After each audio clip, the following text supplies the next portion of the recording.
Voltamos com o Folha no Ar, primeira edição, oferecimento Laboratórios Plínio Bacelar. E vamos começar aqui, primeiro, dar as boas-vindas ao Dr. Cristiano Miller, que eu já tive o prazer de conversar no ar algumas vezes, né?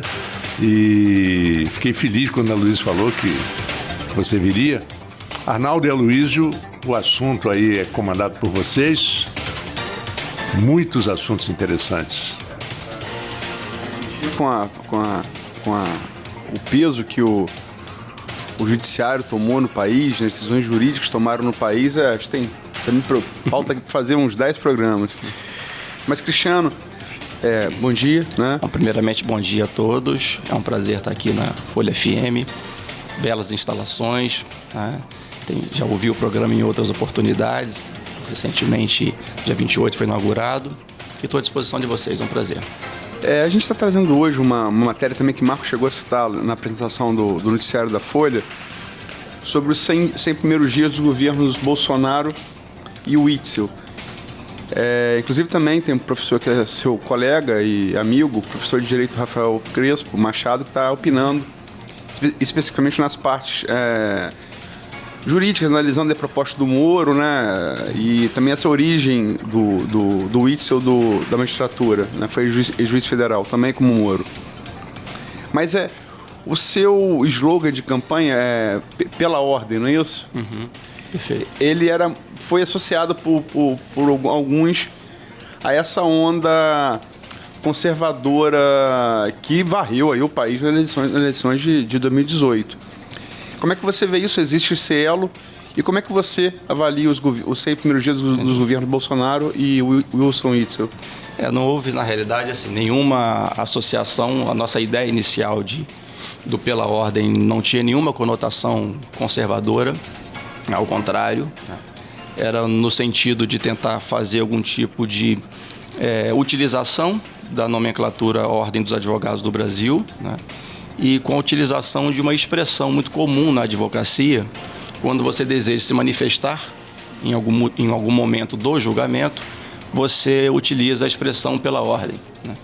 Então, esse foi o objetivo, apenas com um trocadilho da expressão utilizada em julgamentos com a nomenclatura ordem, né, com o início da Ordem dos Advogados do Brasil. E realmente com nenhum viés conservador, né? Talvez associações que tenham sido feitas, eu digo aqui de maneira indevida, porque realmente não há nenhum tipo de vinculação, conotação, até porque um dos nossos focos desde o momento da campanha era tentar deixar claro a independência, a autonomia da OAB em relação a qualquer política partidária, né? E isso a gente, obviamente, coloca em prática já no início da nossa gestão. Então não há nenhum tipo de conotação ou viés conservador no grupo. É um grupo no que toca às suas preferências políticas, porque é evidente que você tem pessoas ali, somos só no grupo de diretoria e conselheiros somos 58, é evidente que todos eventualmente têm as suas preferências, né? Mas é um grupo até nesse sentido bastante heterogêneo. E como é que você avalia os dois governos? Você, Cristiano, avalia os dois governos? Olha, esses 100 primeiros dias, né? Com relação ao governo Bolsonaro, a análise que eu faço é de bastante atrapalhada até o momento, né? Muitas falas e poucas execuções. Isso certamente frustra a expectativa daqueles que votaram no Bolsonaro. Já ouvi de vários eleitores essa frustração. A mim, em particular, não causa nenhum tipo de surpresa, né? Não esperava nada muito diferente. E com relação ao Witzel, acho que a opinião é mais ou menos a mesma, né? Não há nada de concreto, não se verifica até agora nada de diferente do que nós tínhamos. O Estado continua um Estado absolutamente caótico. Você vem com um discurso pautado na segurança pública, que de fato é uma necessidade, né? E, no entanto, você não vê até o momento nenhum tipo de ação efetiva para que isso se transforme. A gente sabe que o problema é grave, tanto em nível de Estado como também nacional, mas é preciso que haja alguma ação efetiva nesse sentido, né? E não só nisso, né? Evidente em todas as outras pautas. Estamos vendo agora aí no que toca o governo Bolsonaro, toda atrapalhada envolvendo o Ministério da Educação. Enfim, acho que pouquíssimo se evoluiu, ou nada se evoluiu nesses 100 dias, tanto do governo Bolsonaro como do Witzel. Agora, só se permite uma coisa, Arnaldo, só para não sair da pauta dessa pauta, que a gente ouviu você, entre alguns outros juristas de campus, advogados também, como você, professores e juízes e promotores, quando foi lançado o pacote anticrime de corrupção no Moro. Você se pronunciou e você demonstrou ali preocupação com respeito às prerrogativas dos advogados. Como é que você vê esse trâmite? Quer dizer, já recebeu um carão público do presidente da Câmara Federal, Rodrigo Maia, inclusive chamando o projeto claramente de Ctrl-C, Ctrl-V do projeto do ministro Alexandre Moraes. Como é que você vê isso de maneira mais detalhada, que no ponto final ali é um espaço menor, né? Uhum.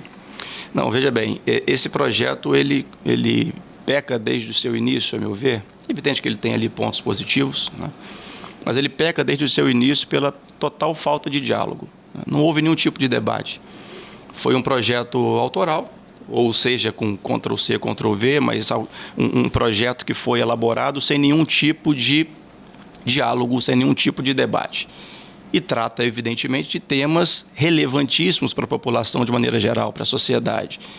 E isso não pode ser feito dessa forma, né? É preciso que você amplie a discussão, é preciso que você chame para perto, para discutir, especialistas naqueles temas.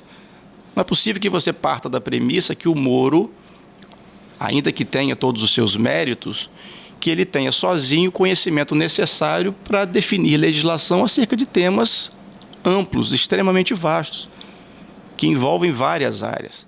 Então, a primeira crítica que se faz, né, e é uma crítica que ainda permanece, porque, afinal de contas, os debates não foram ampliados, a ampliação dos debates acerca desse projeto foi uma ampliação absolutamente informal. Foi uma ampliação que decorreu das próprias entidades.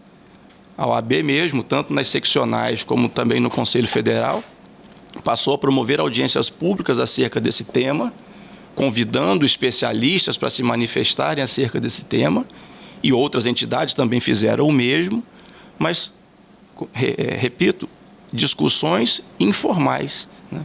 Sem que isso se espraiasse para campos mais oficiais ou formais para o debate. Então, essa é a primeira crítica.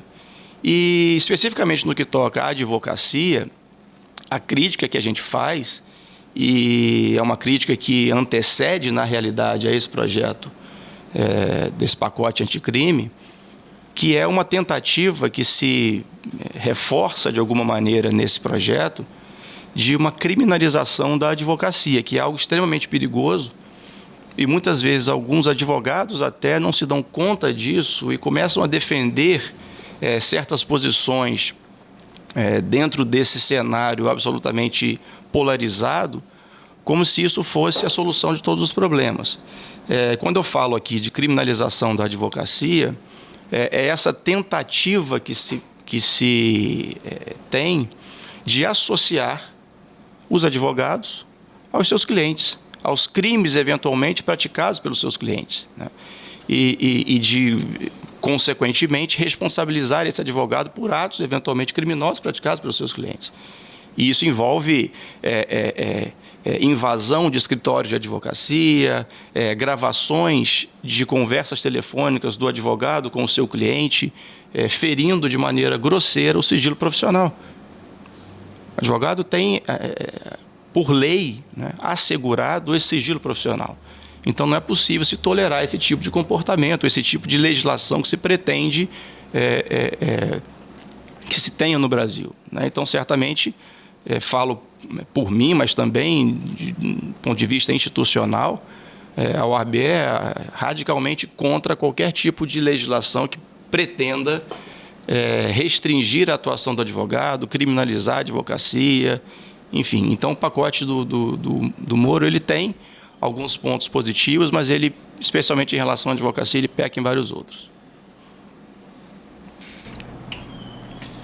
Cristiano, a gente está falando do Moro aqui. O Moro ontem hoje de madrugada, não consegui assistir tudo, uma entrevista ao Pedro Bial falando sobre esse projeto dele, falando também sobre a questão do STF, mas enfim, a entrevista foi gravada na semana passada e o Bial teve que fazer um primeiro bloco com um adendo para falar sobre esse caso do último domingo no Rio de Janeiro, no qual o Exército, a princípio seriam 80 tiros em um carro e acabou vitimando um músico que não teria ligação nenhuma com tráfico, que a princípio não teria ligação nenhuma com nenhuma questão de criminalidade. E no projeto do Moro também há uma discussão com relação a essa questão de legítima defesa, do que seria legítima defesa, de qual seria a reação. Qual a posição do OAB com relação a esse caso do uso da força da polícia em casos como esse? A OAB também é contra esse tipo a esse ponto do projeto, né?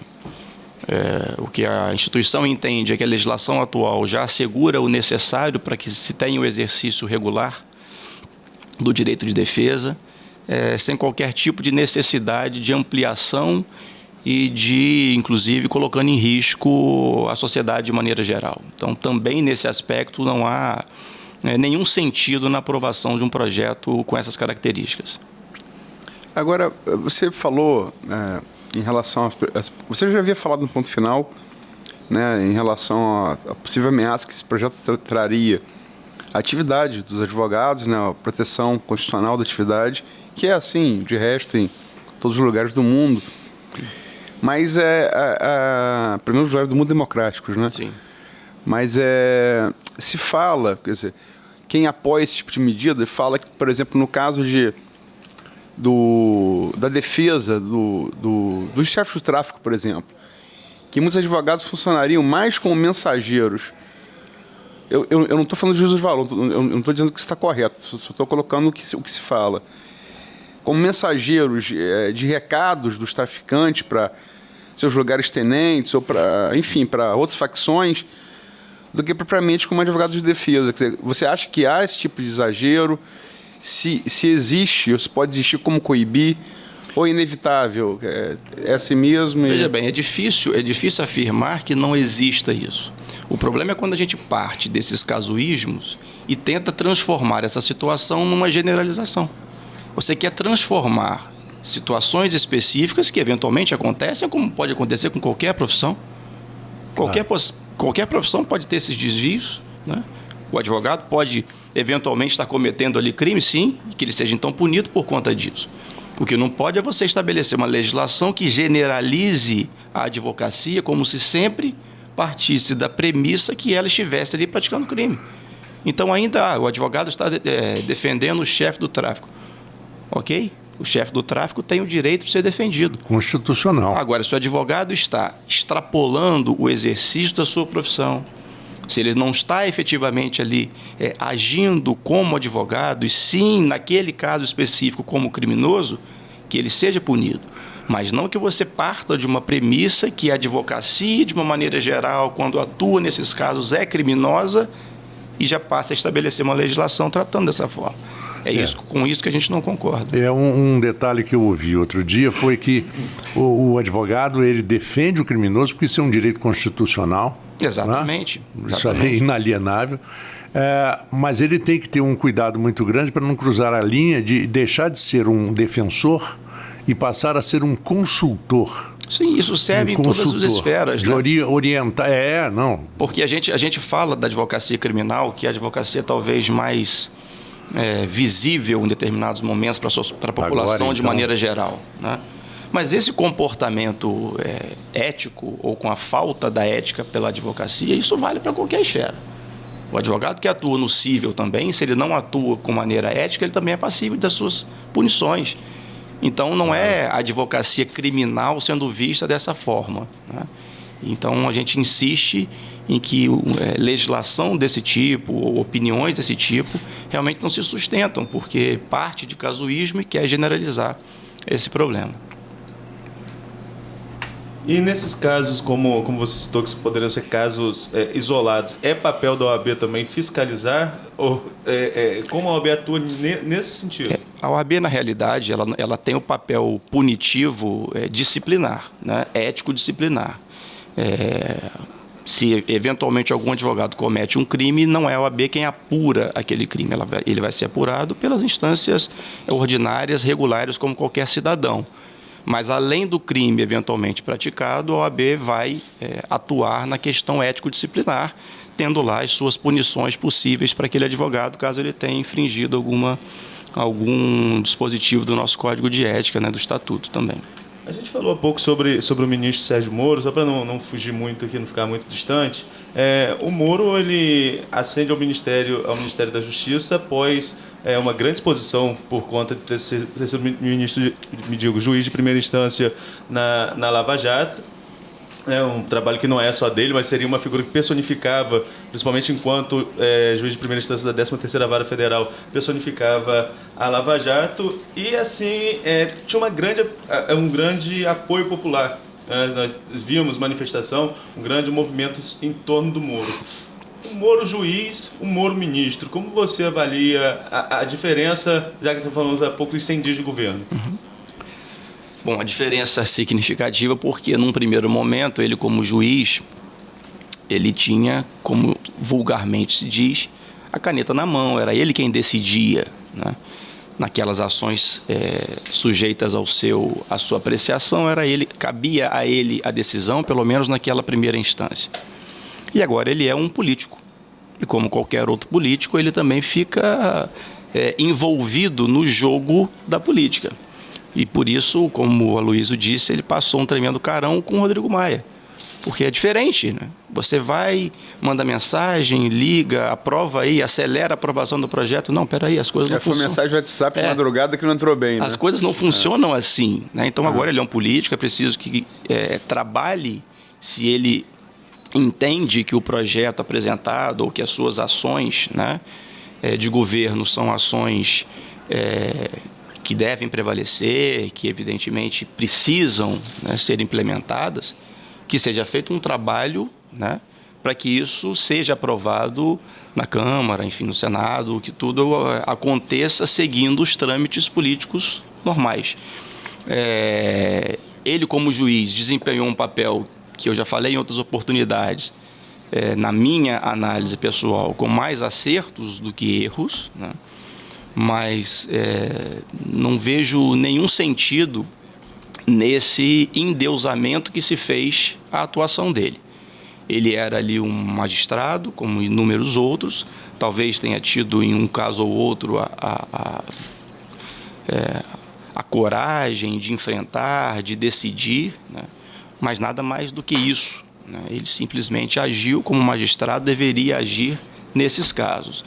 Então eu fico, não só com ele, em relação a outros magistrados também, esse endeusamento que se quer fazer da magistratura, transformando alguns juízes e ministros em popstars. Eu sou absolutamente contra esse tipo de manifestação popular, né? E com relação ao Moro aconteceu isso, esse endeusamento dele, como se tudo que o Moro fizesse fosse a maior maravilha do mundo e que ele jamais cometesse qualquer tipo de erro. E o perigo é transportar esse entendimento ou essa idolatria agora para a sua atuação como ministro. Então isso realmente preocupa e precisa haver essa separação. Mas, doutor Cristiano, só um detalhe. Nesse caso desse endeusamento, isso não pode ser muito mais pelaquela frase que a gente conhecia, né? A minha qualidade tem uma grande qualidade, eu sou honesto. Eu falei, peraí, isso aí não é qualidade, isso aí é obrigação. E diante de tanta desonestidade política, de repente vem uma figura com os seus erros e acertos e começa a fazer alguma coisa do anseio da população. E isso não gera esse endeusamento também, menos até por culpa dele. Não resta dúvida que ele teve, como eu salientei agora há pouco, pelo menos na minha análise, muito mais acertos do que erros, né?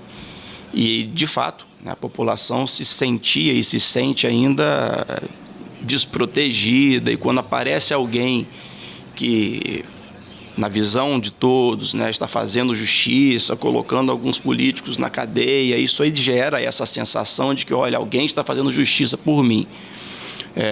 O que eu digo, a crítica que eu faço ele tem esses aspectos, pode ter havido aspectos positivos, eu ressalto aqui esses aspectos, mas é preciso que a gente tenha um senso crítico de avaliar que em determinadas situações erros foram cometidos, existem excessos, né? E que a atuação dele foi uma atuação como magistrado. Não dá para a gente avançar em relação a isso. Além disso, não foi, né? Foi uma atuação como magistrado, na minha análise, com mais acertos do que erros, né? Agora, a parte da atuação do Moro, a gente pode falar aqui, por exemplo, da influência da Manipulite que teve. Ele tem um estudo, que é pregresso à Lava Jato, que é até o Moro, apesar do Conge aí recente, até que escreve. Ele não é rebuscado, mas Conge pegou mal, foi né? Engraçado. Ainda bem que era criminal, era de várias famílias, né? Senão estava roubado. Mas enfim, ele pegou a operação Manipulite Mãos Limpas, em latim, feita na Itália nos anos 90. Você até participou, não como debatedor, mas você estava lá no debate sobre a Lava Jato, que a gente fez na Uniflu. Né? Aliás, Vitor Queiroz tem uma participação, julgo, brilhante. E, enfim, ele pegou aquela operação que foi feita na Itália e que os políticos conseguiram. Que ali na Itália era o seguinte: era o PSI e a Democracia Cristã. Era mais ou menos uma bipolaridade PT-PSDB que dominou a política da Itália ali da queda do regime fascista de Mussolini, a vitória dos aliados na Segunda Guerra Mundial, até os anos 90. Só que durou até mais do que PT e PSDB. E aí, juízes da Itália, que é diferente a magistratura lá, o cara ora é juiz, ora ele é também promotor, né? Eles se revezam. E em conluio com a máfia italiana, obras públicas, né? Coleta de lixo. E teve só que a máfia é a máfia, né? Explodiram um juiz Falcone com segurança, com carro blindado, com tudo. A máfia botou dinamite no estado e explodiu. E aí houve uma comoção geral na Itália, né? E ganhou muita força, só que aí aproveitaram, como o Vitor colocou, não esqueça, eu não sabia dessa informação. Em 94, a semifinal da Copa da Itália é Itália e Bulgária. E a Itália toda parada, quer dizer, não ganhava a Copa desde 82, parada para ver aquele jogo. No intervalo do jogo, o parlamento italiano coloca leis para votar e para sufocar a Manipulite. E aí, quer dizer, a Manipulite não pôde ir tão longe quanto a Lava Jato foi. E Baggio, aliás, arrebentou naquele jogo, apesar de ter perdido o pênalti no seguinte, graças a Deus, o Brasil foi campeão. Mas, enfim, o Moro, ele não... ali naquele artigo, eu me lembro que quem publicou isso foi Hélio Gaspar, jornalista, não era meio dizendo assim, olha como tem que ser feito para fazer isso no Brasil. Porque não é só juridicamente, é apoio de mídia, apoio popular. Você não faz isso só juridicamente. Você é derrubado. Ele não disse que... Aí, voltando nessa analogia lá com 94... Não foi meio tipo Romário? Vou chegar na Copa, vou ser campeão, vou ser artilheiro e vou trazer o caneco, coisa. Ele não falou que ia fazer e fez. E daí, talvez, também, ele tem uma admiração tão grande, não só popular, como também dentro dos advogados, juristas, enfim, promotores. Veja bem, eu não quero, assim, passar aqui uma impressão equivocada de que há aqui uma crítica à atuação do Sérgio Moro como magistrado. Volto a dizer, na minha opinião, ele teve, na sua atuação como magistrado, ele acertou muito mais do que errou. E todos nós somos passíveis de erro mesmo, problema nenhum em relação a isso, né? E acho que ele merece elogios, não tenho a menor sombra de dúvida sobre esse tipo de situação. O que eu me preocupo, e ele é apenas um exemplo, né? Mas nós temos aqui no Rio também o Bretas, eventualmente um outro magistrado. O que me preocupa é você pegar esses magistrados e transformar as atitudes dele como se fossem atitudes super-heróis. Isso é que me preocupa. E aí você acaba se cegando em relação àquelas situações em que eles estejam errados. Aí você passa a admitir arbitrariedades, condutas absolutamente ilegais. Isso que é preocupante, né? É necessário que você elogie naqueles momentos em que realmente ele agiu de maneira acertada, como todos nós acertamos e somos elogiados pelas nossas condutas. Ele também merece elogios pelos seus acertos. Mas é preciso que a gente tenha consciência de que ele também erra, de que ele também merece críticas e que as críticas precisam ser debatidas, que os pontos precisam ser estudados e debatidos. É nesse sentido, mas eu concordo. Bom, 7h46. Concorda? Eu concordo que esses elogios são justificáveis, né? Mas não com esse endeusamento. 7h46, nós vamos a um pequeno intervalo. O Folha no Ar volta daqui a pouquinho. Folha FM.